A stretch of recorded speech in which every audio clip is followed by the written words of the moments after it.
My name is Chris. Today I'll be responding to my opponent's claim that currently restrictions on blood donations harm the blood industry. My opponent's first secondary claim is blood suppliers are insufficient with these restrictions. The second is these restrictions deter people who travel. And third, sexual orientation of individuals is currently a weak basis to deny the ability to donate. My counterclaims include 1. Blood suppliers lack adequate blood supply mainly due to low donor turnout. 2. Restrictions on those who spent more than 3 months in certain countries are founded on recent cases of infection through transfusion. And 3. Restrictions on the basis of sexual orientation are based on promiscuous behavior and high drug use among homosexuals. So my first point, blood suppliers lack adequate blood supply mainly due to low donor turnout. The restrictions aren't the main reason for the shortage. According to the American Red Cross statistics 2006, of the 38% of eligible donors, only 8% actually donate. So in 2006, 16 million blood donations were received by 9.5 million donors. Half of those 8% are regular donors every 56 days, and the rest are occasional or first-time donors. American Red Cross Give Live website states that the majority of donors are deferred due to temporary reasons, such as low iron levels, skipped meals, or cold flu symptoms. The issue is getting more eligible donors to donate regularly to improve the blood supply. This is why the Red Cross encourages eligible donors to donate when possible.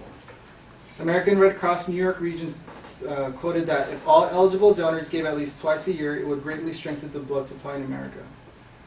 My second point, restrictions on those who have spent more than 3 months in certain countries are founded on recent cases of infection through transfusion.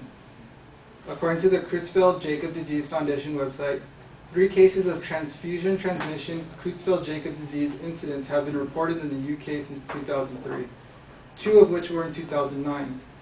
Restrictions are imposed to turn away high-risk individuals who may have been exposed to the blood-borne disease and in turn travel back to the United States.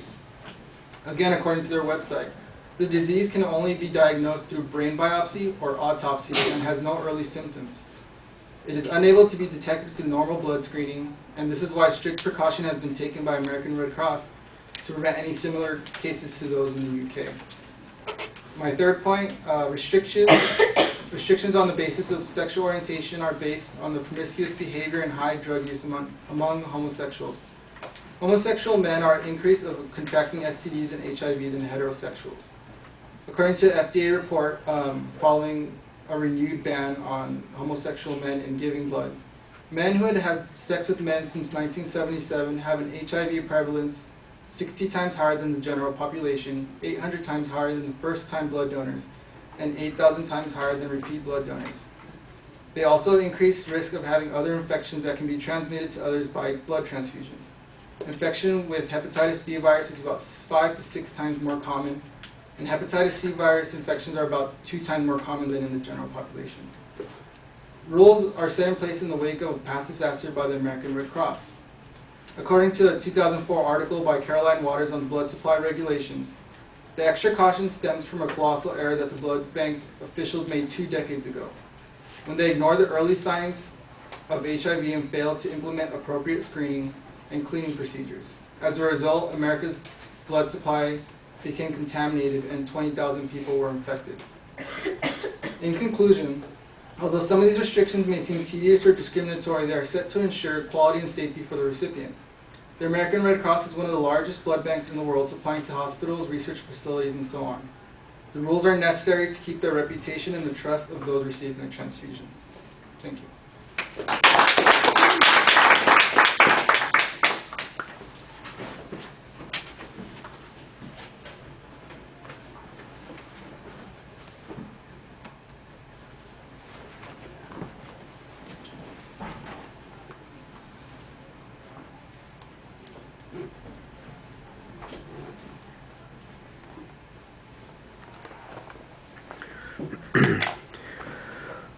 All right, Chris. Your responses are basically counterclaims on each of the secondary points. It's well structured. You lay out what the main points are going to be. So you are following the organizational structure. There's not really any analysis of the advocate's evidence or reasoning or the validity of the advocate's conclusions to contrast to yours. You just have your counterclaim. And I think you defend your counterclaims pretty well. You've got good information on that first point, for instance, that the shortage is really due to a lack of regular eligible donors, not because they're turning away people who are ineligible. When you talk about the percentages, for instance, that only 8% of the eligible donors are donating, I think that suggests that really there's the 1% of people out there who would be turned away because they fit into these particular categories is not accounting for the vast majority of the shortages. I think you need to kind of explain that a little bit, but most people will figure out what it is you're trying to say there. You could work it a little bit more. On the second point, again, it's clearly labeled. I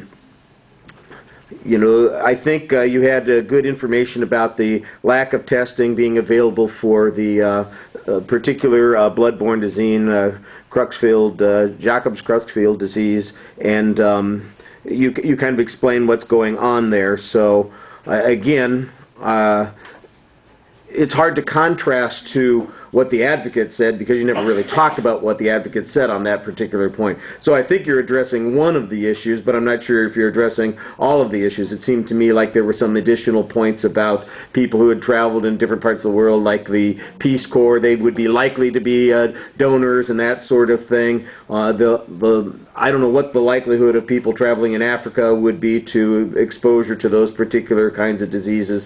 And it may be other diseases that you're talking about, and you've just got the one that you're mentioning there. On the third point, I think that you summarized the point pretty well. You had a good explanation about the impact of failing to act before, which gives us good contrast to that particular point. There was one issue that I do remember the advocate making at this point, and that is that all blood gets tested anyway for HIV, so why do we need to prevent people from donating? And I think there's a good explanation for that, but you don't address that issue, and then there are some other points that fit in the same category. But you basically explain what the reason is, and when you've got those statistics, you know that it's 6,000 times higher rate there. If you start thinking about the amount of time and resources that would have to be used to take blood from somebody that we know it's not going to be able to be used anyway, it's simpler and easier to screen people out than it is to take the blood, utilize the resources, and then toss the blood out just for political correctness. I think that's kind of the position that you want to take. And so you've got a good argument there, but it's not filled in right. Okay, thank you.